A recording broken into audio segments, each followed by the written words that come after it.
44岁艺人刘志汉2011年才和第一任妻子林子轩离婚，没想到今年1月又惊爆外遇台大研究所嫩妹，两人被直击过从甚密。第二任妻子 Vivian 发声明认了刘先生已有了更好的选择，两人随后也签字离婚。近日，刘志汉演员父亲刘尚谦出席活动时，被问及儿子10年内离婚2次，他语重心长地做了回应。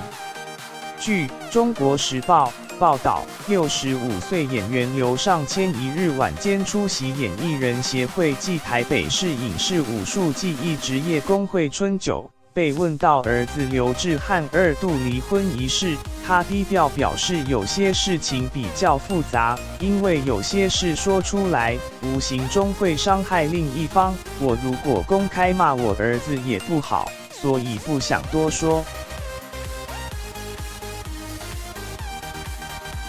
刘尚谦坦言，自己曾对刘志汉说：“你做错事了，如果你觉得你是对的，去吧。做爸爸的，我不是来帮你处理感情和问题。”他也叮咛儿子，如果另外有女人，说出来不只会伤害前妻，也会伤害这女生和她的家人，要儿子别忽略自己伤害到的只有一个人，并强调离婚后记得闭上嘴巴，要开口就夸奖人家，指40多岁的人讲话务必小心谨慎。